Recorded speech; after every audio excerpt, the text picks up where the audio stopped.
Halo teman-teman, kembali lagi dengan saya Giri dari By Giri, dan kali ini kita masuk ke chapter 25 dari Giri's Art of Bookkeeping Counting. Chapter kali ini kita akan membahas kasus akuntansi teman-teman ya. Di sini kita masuk ke kasus 1, judulnya itu mie instan Bitcoin ya. Jadi ini kasus yang sama dengan series sebelumnya, yaitu Giri's Art of Accounting Basics. Nah teman-teman, di sini saya hanya akan memberikan kasus pertama untuk yang bulan Januari teman-teman ya. Oke, langsung aja. Di sini teman-teman ada transaksinya ya. Di sini ada transaksinya. Dan teman-teman untuk mengerjakan ini kita akan langsung ke Excel aja teman-teman ya. Sebentar. Oke, sebentar.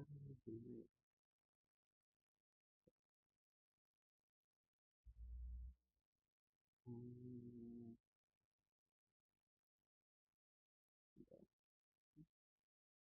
Kelihatan harusnya ya. Oke, jadi teman-teman ini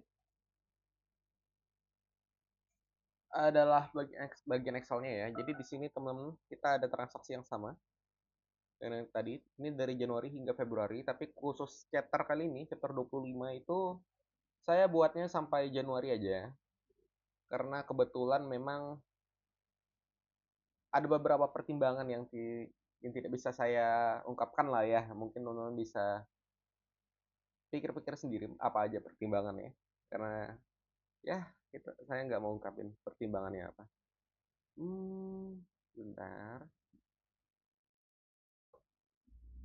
Oke, jadi teman-teman, di sini soalnya ya.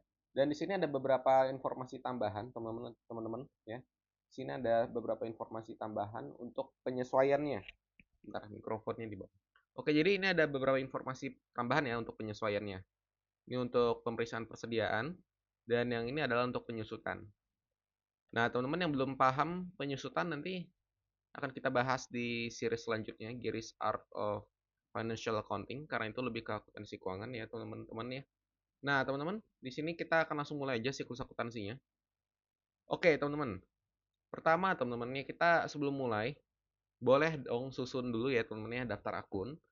Kalau misalnya belum tahu nih daftar akunnya kira-kira apa aja, teman-teman bisa banget untuk tulis yang kira-kira bakal kepakai. Nanti kalau memang ada butuh akun baru tinggal ditambah. Tapi kebetulan karena ini saya udah kerjain sampai habis, maka saya udah tahu akun-akun apa aja, teman-teman ya. Nah, oke teman-teman, langsung aja. Ini transaksi yang tadi di sebelah ya.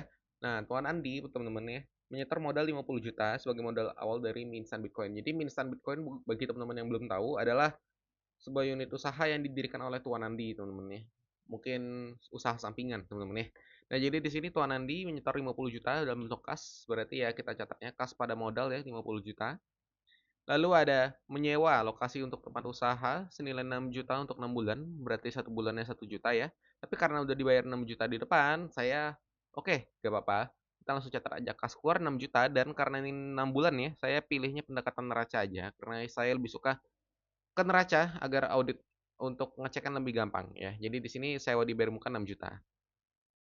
Kalau teman-teman mau pakai laba rugi juga boleh, jadi pendekatan laba rugi. Nah, yang belum paham ya pendekatan laba rugi dan juga pendekatan neraca, bisa tonton chapter sebelumnya yang dimana saya tuh sudah membahas ya perbedaan dari kedua ini.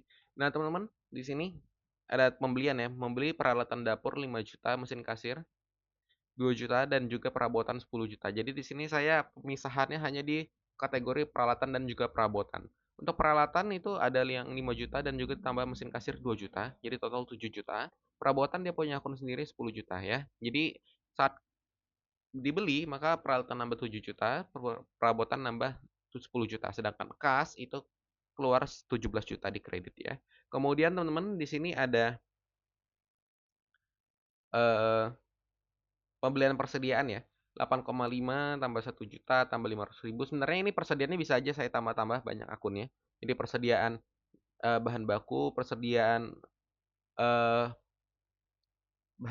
bahan habis pakai lainnya, teman-teman. Jadi persediaan habis pakai lain itu bisa saya buat banyak di sini, teman-teman. Tapi di sini saya rasa udah kita simpel-simpel aja ya. Saya buat jadi satu. Nah, persediaan 8,5 tambah 1 juta tambah 500.000, ini totalnya uang keluar adalah 10 juta. Berarti persediaan pada kas 10 juta. Lalu ada pembelian lagi di tanggal 2 ya. Pembelian perlengkapan kantor 500.000, peralatannya 4,2 dan ada biaya antar peralatan kantor tersebut ya, itu 300.000.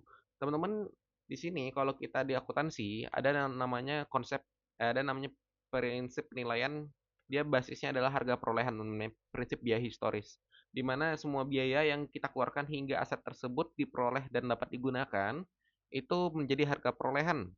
Nah, di sini kasusnya, untuk dapetin si peralatan kantor, kita harus bayar dulu nih ongkos antar biar bisa sampai ke tempat kita dan dapat digunakan. Sehingga harga perolehan dari peralatan kantor tersebut adalah 4,5 juta, teman-teman, 4,2 tambah 300. Jadi kita catat peralatan nambah 4,5 juta. Nah, untuk perlengkapan kantor, ini juga sifatnya persediaan habis pakai ya, sehingga dia masuknya ke persediaan aja, kita gabungin dengan persediaan lainnya, itu 500.000, maka di debitlah 500.000, keluar kas 5 juta.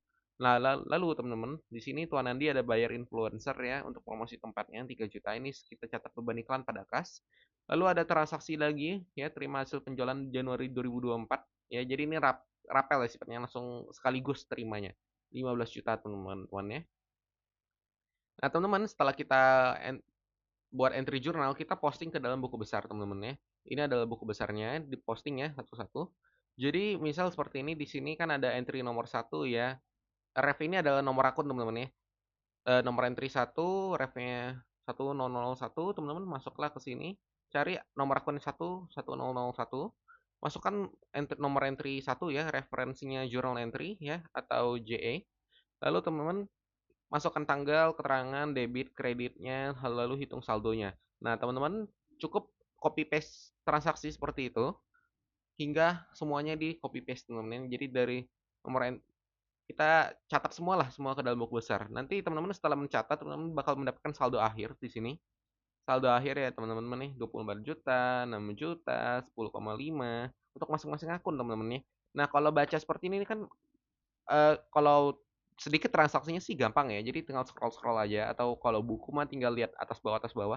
Tapi gimana kalau ternyata transaksinya banyak dan satu akun itu bisa ngambil space atau ruang itu sebanyak 1 halaman, 2 halaman, 3 halaman, atau sampai ratusan halaman. Itu teman-teman nggak mungkin ya mau ngebacanya buku-buku buku besar. Jadi pasti teman-teman perlu membuat rangkuman dari buku besar tersebut.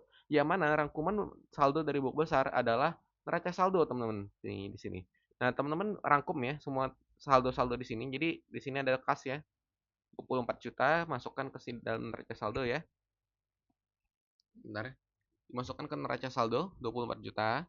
Lalu saat ada persediaan ya, persediaan di sini 10,5 teman-teman ya. Persediaan 10,5. Teman-teman masukkan juga ke neraca saldo 10,5. Teman-teman ulangin ya proses ini sampai semua akun telah dipindahkan ke neraca saldo, teman-teman ya. Nah, teman-teman, di sini neraca saldonya ini kan atas buku besar yang belum ada penyesuaian, sehingga ya neraca saldonya disebut neraca saldo sebelum disesuaikan. Begitu pula si buku besar. Buku besarnya adalah buku besar sebelum disesuaikan, teman-teman ya. Nah, jadi teman-teman setelah neraca saldo selesai, teman-teman harus pastiin juga ini balance. Kalau saldo buku besarnya udah balance, maka teman-teman udah bisa pastikan entry jurnalnya kemungkinan teman-teman tidak ada kesalahan, dan buku besar mungkin tidak ada kesalahan. Memang balik lagi ya, balance itu belum tentu benar karena bisa aja salah transaksi tapi tetap balance. Tapi kalau misalnya teman-teman udah nggak balance, itu udah pasti salah ya teman-teman. Nah, teman-teman lanjut sebentar ya, saya minum dulu. Oke, jadi teman-teman, untuk yang entry jurnal selanjutnya, teman-temannya di sini kita karena sudah memasukkan jurnal biasa ya, entry biasa, kita sekarang masukkan ke entry penyesuaian, teman-teman ya. Di sini yang saya tandain warna ini adalah entry penyesuaian ya. Nah, teman-teman, seperti data yang sebelumnya kita terima ya, bahwa kita bayar 6 juta itu untuk 6 bulan. Nah, karena kita akuntansi ini memiliki basis akrual ya, dan juga dituntut oleh prinsip pengakuan beban untuk membebankan sesuai yang memang sudah terjadi teman-teman bebannya. Maka kita bebankan ya, nilai yang sebelumnya kita akui dan sewa dibayar muka 6 juta, itu kita keluarkan 1 jutanya. Karena memang sisa sewa dibayar mukanya itu tinggal senilai 5 juta, sehingga kita buang 1 jutanya menjadi beban sewa. Lalu teman-teman ya, tadi kan di data awal ya, di data awal kita ada hasil pemeriksaan teman-teman ya, hasil pemeriksaan persediaan di mana sebelumnya kita beli-beli nih barang ya, beli-beli barang, ya beli-beli barang, lalu ternyata di akhirnya teman-teman ya, kita melihat bahwa saldonya itu teman-teman ya, ada yang berkurang nih. Oh, 5,5 juta terpakai. Oh, 600 ribu terpakai. Oh, di sini 300 ribu terpakai. Perangkat kantor terpakai 50 ribu. Nah, ini harus dicatat pengurangan persediaannya dan juga dicatat ke beban masing-masing teman-teman ya. Di sini saya nggak pakai kartu persediaan biar nggak terlalu kompleks ya. Tapi teman-teman, kalau misalnya pada kasus real ini biasanya untuk mengecek berapa nilai yang keluar itu harus pakai kartu persediaan teman-teman ya. Di sini saya buatnya gampang-gampang aja. Nah, teman-teman, di sini ada penyesuaian fisik persediaan. Oke, penyesuaian fisik persediaannya kan tadi kan keluar memang 6,45 ya. Lalu ada beberapa barang kan tadi. Nah, barang-barangnya itu udah saya jurnal juga sesuai dengan pos-posnya masing-masing. Biaya bahan baku untuk yang mie instan, biaya perlengkapan dapur ya untuk perlengkapan dapurnya, perlengkapan bersih-bersih ya untuk perlengkapan bersih-bersihnya, dan perlengkapan kantor ya untuk perlengkapan kantornya, teman-teman ya. Nilai persediaan yang keluar adalah 6,45 juta. Nah, lalu teman-teman di sini ada beban gaji ya. Jadi kalau teman-teman lihat di soalnya ya, di sini di soalnya, teman-teman bisa lihat bahwa di bulan Februari dia ada bayar nih gaji si bulan Januari. Staf admin 3,5, staf dapur 5 juta. Artinya di bulan Januari ada gaji terutang teman-teman yang belum dibayar, dan karena kita basisnya akrual, kita harus akui beban di periode yang seharus sesuai dengan periode yang terjadinya beban tersebut. Sehingga di sini kita catat ya, biaya gaji staf dapur, beban gaji staf admin pada utang gaji teman-teman ya. Nah, lalu teman-teman, kan di depan tadi kita juga ada rincian penyusutan ya. Di sini kita ada buat rincian penyusutan. Peralatan dapur ada di akun peralatan, mesin kasir di akun peralatan, peralatan kantor ada di akun peralatan. Ini adalah penyusutannya. Nah, teman-teman, jadi kita harus munculkan akumulasi penyusutan atau penyusutan peralatan itu teman-teman sebesar 239.583. Sedangkan untuk bebannya itu sesuai dengan aset yang disusutkan teman-teman ya. Jadi contohnya begini. Bentar, yang ini. Nah, penyusutan peralatan keluar ya 239.583, tapi kan alatnya ada 3 tuh. Nah, jadi sesuai posnya masing-masing ya teman-teman ya. Yang dapur ya dapur, peralatan kantornya kantor, mesin kasir ya mesin kasir. Nah, teman-teman di sini kebetulan aja nama asetnya sesuai ya teman-teman ya dengan nama akunnya. Kalau misalnya pada kasus real ini biasa peralatan dapurnya ada tulisan ini. Eh, misal peralatan dapur apa ya? Apa sih namanya tempat yang masak itu? Kompor gas misalnya teman-teman ya. Kompor gas. Lalu nanti ada lagi apa sih? Saya bukan orang yang sering masak, jadi saya banyak nggak taunya. Mungkin panci listrik, bla bla bla. Teman-teman peralatan dapur kan bermacam-macam. Di sini kebetulan aja nama asetnya kebetulan sama dengan nama akunnya teman-teman ya. Nah, mesin kasir nanti mungkin tulisannya adalah mesin kasir merek XXX ya, tipe bla bla bla bla bla gitu teman-teman ya. Jadi di sini kebetulan aja disimplifikasi sehingga sama persis teman-teman ya. Peralatan kantor bisa aja nanti komputer teman-teman ya. Meskipun akun yang disusutkan atau akun beban yang ditarik tetap peralatan kantor, di sini bisa aja tulisannya komputer AAA gitu teman-teman ya. Nah, lalu teman-teman di bagian paling kiri tadi kita juga masih ada perabotan ya. Perabotannya ini harusnya random ya, isinya banyak. Ini bukan 10 juta. Oh my god. Sebentar. Seingat saya perabotan 10 juta deh.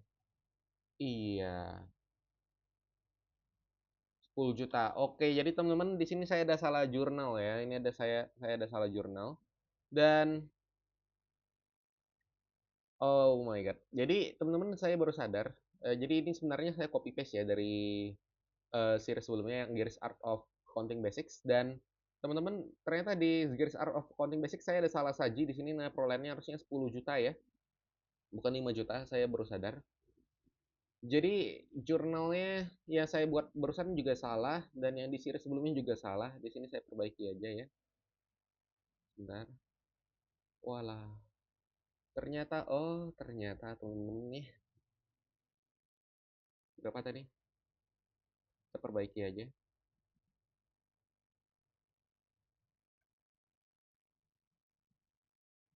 Jadi ini, nah jadi teman-teman kalau manual itu memang repotnya begini. Jadi kalau misalnya teman salah, ya teman-teman perbaikannya banyak banget teman-teman.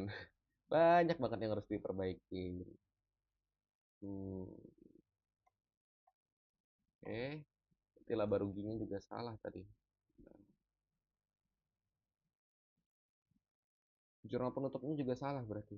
Aduh, terlalu banyak yang salah teman-temannya gara-gara satu hitungan itu saja.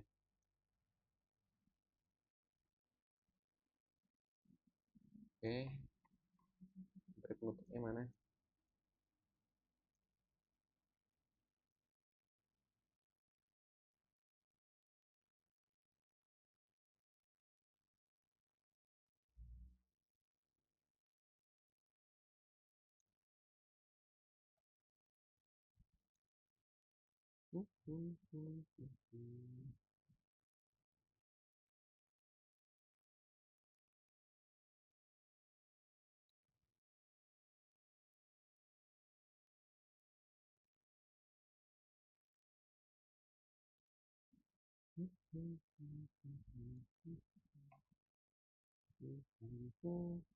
Jadi begitulah teman-teman ya, saya tidak luput dari kesalahan, jadi mohon jangan dibully ya.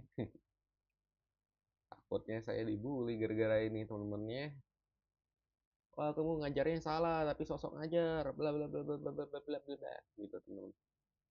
Di sini nggak ketarik ya. Bentar.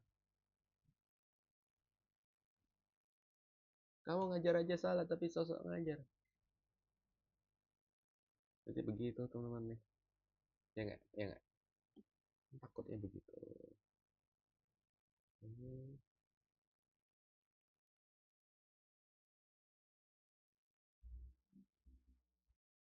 Jangan mengajar yang salah, tapi sosok ngajar.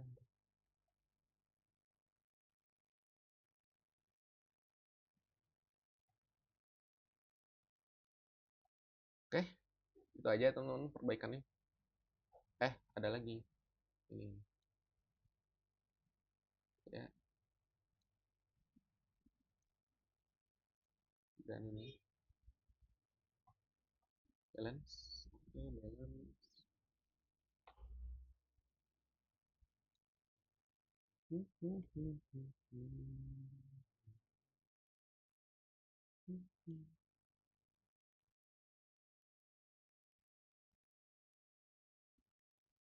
Oke, teman-teman, kembali lagi ke entry penyesuaian ya. Di sini entry penyesuaiannya ya. Lalu teman-teman setelah entry penyesuaian dibuat, teman-teman posting lagi ke buku besar.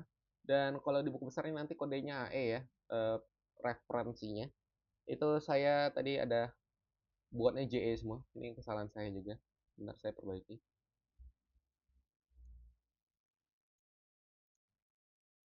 Hmm,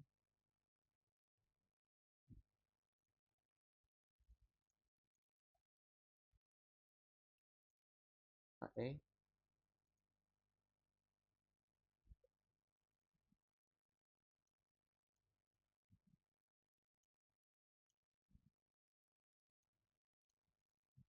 Oke. AE itu apa? AE adalah adjusting entry ya, entry penyesuaian. Nah, teman-teman posting ya semua entry penyesuaiannya, tambah ke buku besar sebelumnya. Lalu dari buku besar tersebut, teman-teman bisa buat ya, bisa buat neraca saldo baru, teman-teman ya. Neraca saldo setelah disesuaikan ya, karena sudah ada entry penyesuaian, teman-teman ya. Nah, lalu teman-teman, setelah itu kita lanjut ke tahap penutupan akhir periode ya, di mana kita harus ya membuat entry penutup. Dan entry penutup itu tujuannya adalah menjadikan seluruh akun yang bersifatnya temporer seperti pendapatan dan juga beban atau biaya itu menjadi nol. Kalau ada preview juga dinolkan ya. Di sini nggak ada preview. Nah, teman-teman dibuat jadi nol sehingga caranya adalah membalik seluruhnya. Kalau tadi kita ada punya saldo 15 juta di kredit untuk penjualan mie instan, sekarang kita debitkan 15 juta. Lalu tarik kita laba rugi sebagai lawannya. Nah, teman-teman di sini ada 5 juta, 5 juta 500 itu juga saya buang. Jadi semuanya saya buang, tarik ikhtisar laba rugi. Nah, jadi ikhtisar laba rugi itu teman-teman ya.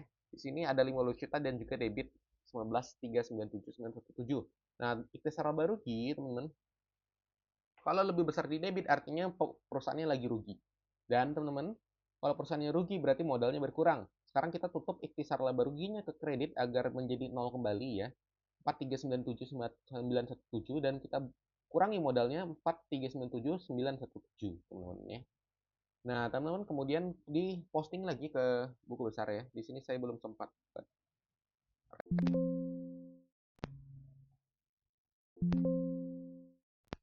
Ini sekalian aja saya buat refnya ya buat teman-teman. Jadi teman-teman bisa lihat juga proses mengerjakan hal yang seperti ini, teman-teman. Sebenarnya kalau kita pakai program itu lebih gampang ya, dan kalau program biasanya sih nggak ada basa-basi, oh yang ini entry penutup, oh ini entry penyesuaian. Dia nggak ada basa-basi seperti itu. Langsung-langsung aja ya, langsung dianggap semuanya entry jurnal. Tapi memang betul lebih enak seperti itu ya kalau saya pribadi, teman-teman. Karena hmm, jadi nggak perlu banyak pertimbangan saat si programmer membuat program ya teman-teman. Oh, harus dibikin seperti ini, oh harus bikin seperti ini, nggak, kan nggak perlu kalau misalnya semuanya di program menjadikan entry journal. Mungkin nanti di inputannya dikategorikan, oh yang ini, yang ini, yang ini, yang ini, tapi database tetap satu aja ya, database yang ditarik. Nah mungkin begitu. Bentar. Ini udah gampang nih, copy paste aja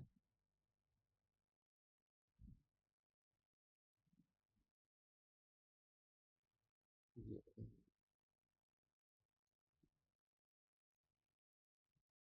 Oke, gitu aja teman-teman. Nah, ini di posting semuanya. Kemudian teman-teman buat neraca saldo dari buku besar tersebut ya, dibuat neraca saldonya. Lalu teman-teman, setelah kita selesai ya, selesai periode ini selesai, teman-teman udah bisa buat laporan keuangan ya. Di sini saya ada sajikan 4 ya, 4. Arus kasnya 2 untuk perbandingan ya, karena satu metode langsung, satu tidak langsung ya. Nah, teman-teman bisa lihat di sini bahwa ada laba rugi ya. Laba rugi ini bisa disusun pakai neraca saldo sebelum disesuaikan ya. Jadi di sini coba saya hide dulu, teman-teman ya. Saya hide dulu. Nah, jadi laba rugi itu disusun dari neraca saldo yang sebelum disesuaikan. Ya masih ada pos-pos beban biayanya teman-teman. Di sini ya, kita masukkan 15 juta, biaya gaji masukkan 5 juta, bla bla bla, kita lanjutkan sampai dapat laba rugi teman-teman. Sampai semuanya diposting, kita pindahkan ke laporan laba rugi dan kita tahu laba atau ruginya itu berapa. Nah, teman-teman ya, oh ya, saya juga ingin beritahu bahwa laporan laba rugi itu banyak formatnya, teman-teman. Di sini juga sebenarnya bisa saya buat seperti ini, misalnya teman-teman ya, eh, di bawah beban administrasi umum saya bisa buat laba entitas anak asosiasi, lalu setelah itu bisa saya buat beban keuangan, kemudian setelah itu bisa saya buat keuntungan dan kerugian lain-lain, teman-teman, lalu baru ada laba bersih sebelum pajak, di sini baru ada pajak penghasilan. Jadi ini bisa saja saya gabung ke atas dan saya buat jadi satu ya, namanya keuntungan dan kerugian lainnya, teman-teman. Di sini baru ada laba bersih setelah pajak. Jadi banyak cara nyusunnya dan itu biasa tergantung manajemen juga maunya bagaimana ya, mau formatnya bagaimana. Tapi kalau misalnya secara standar akuntansi sih memang sudah ada template-nya juga teman-teman ya. Belum template-nya nggak baku-baku banget. Ada situasi di mana kita kalau dikatakan relevan atau cukup material untuk di setting sedikit, kita bisa setting dikit teman-teman ya, dengan batasan wajar masih teman-teman. Nah, kemudian teman-teman di sini laporan perubahan ekuitas ya. Laporan perubahan ekuitas ini teman-teman bisa susun sebenarnya dari ingetan atau dari buku besar bisa. Kalau saya pribadi teman-teman ya, saya lebih suka susun dari buku besar, teman-teman. Jadi di sini kita hide ya, sebentar saya hide. Teman-teman bisa cari buku besar ekuitasnya. Ekuitasnya kan modal aja di sini kan. Kita bisa lihat di sini, oh ada setoran modal nih. Saldo awalnya 0, ada setoran modal 50 juta. Lalu ada entry penutup ya bersifat rugi bersih, teman-teman ya, 4293. Oh, ini salah ini. Sebentar. Ini yang perbaikan tadi belum sempurna ternyata teman-teman ya. Nah, 4397 917 ya, sehingga saldo akhirnya 45602 teman-teman ya. Nah, di sini 45602. Jadi teman-teman basically ya, kita bisa simpulkan bahwa memang laporan perubahan ekuitas itu ngambilnya dari buku besar setelah ada penutupan teman-teman ya. Sebenarnya bisa disusun dengan sumber data lain, tapi saya memang lebih suka dari buku besar setelah penutupan karena lebih akurat teman-teman ya. Lebih akurat. Dan juga biar nggak bingung lah, karena udah jelas ya di buku besar itulah perubahan ekuitasnya teman-teman ya. Lalu ada laporan posisi keuangan. Nah, teman-teman, laporan posisi keuangan ini paling gampang itu adalah dengan menyalin neraca saldo setelah penutupan, ya, yang ini. Ini angkanya bisa teman-teman salin, ya, bisa teman-teman salin semua ke sini, ya, oke. Memang ada metode lain, tapi saya lebih suka yang langsung dari neraca saldo setelah penutupan. Karena udah lebih pasti juga ya, udah lebih pasti. Karena basically laporan posisi keuangan atau laporan neraca adalah teman-teman angka-angka dari neraca saldo setelah penutupan. Nggak mungkin beda, ya, nggak mungkin beda. Nah, teman-teman, ya, karena nggak mungkin beda, ngapain pakai metode lain kalau udah ada metode yang pasti, ya nggak? Sama seperti perubahan ekuitas tadi, memang ada metode lain untuk nyusunnya, tapi yang udah pasti nggak salah adalah buka buku besar ekuitasnya. Lalu untuk laba rugi, ya teman-teman ya, itu teman-teman memang ambil aja dari neraca saldo setelah penyesuaian, karena hanya neraca saldo itulah yang masih memiliki akun saldo pada akun-akun yang bersifat temporer, teman-teman ya. Nah, di sini ada laporan arus kas ya, metode tidak langsung.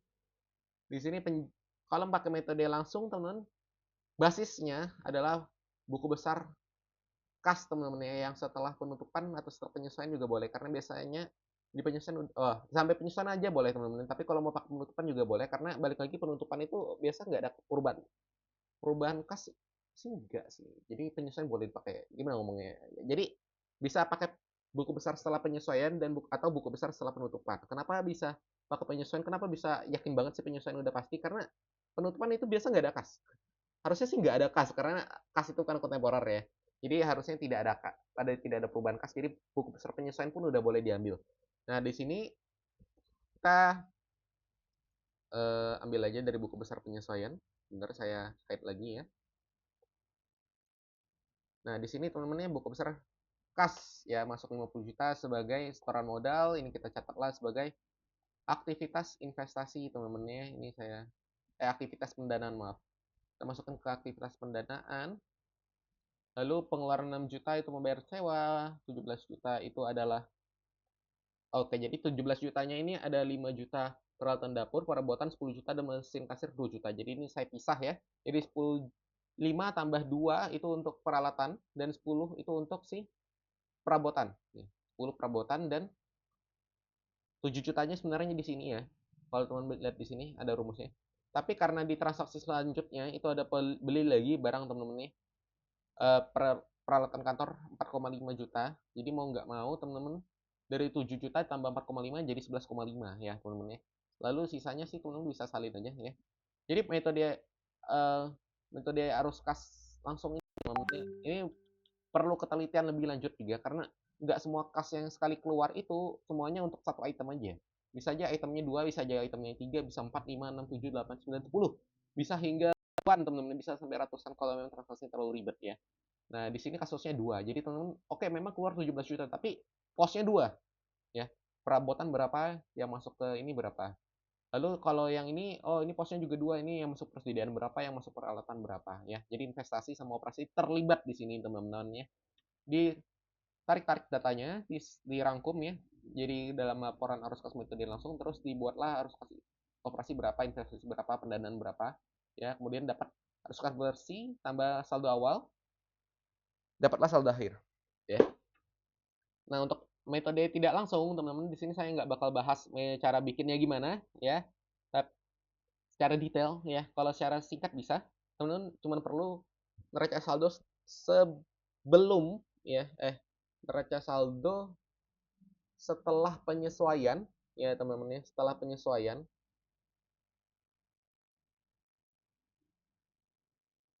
Nggak, gini aja deh, yang paling gampang ya, paling gampang buat metode tidak langsung itu ya adalah apa namanya, neraca saldo setelah penutupan aja. Neraca saldo setelah penutupan 2 periode ya, periode sebelumnya dan juga periode sekarang. Lalu butuh laba rugi ya, kita butuh laporan laba rugi dan laporan perubahan ekuitas. Udah, itu aja. Ini bisa buat dari sana saja, teman-teman. Nah, itu aja untuk chapter 25. Semoga dapat dipahami dengan baik ya. Apabila ada yang ingin ditanyakan, bisa tulis pertanyaan di kolom komentar. Apabila ada kesalahan yang tidak saya sadari, bisa juga dikoreksi di kolom komentar, teman-teman ya. Saya terbuka banget kalau memang ada kesalahan. Seperti tadi, ternyata di series sebelumnya pun saya salah ya. Saya baru sadar di series ini. Dan teman-teman ya, sampai jumpa di chapter 26 ya, untuk yang kasus 1 juga, tapi bulan Februari. Semoga materinya dapat dipahami dengan baik. Bila ada pertanyaan tulis di kolom komentar, nanti akan saya jawab sebisa mungkin dan sampai jumpa di chapter 26 ya, teman-teman. Terima kasih sudah menonton. Ya.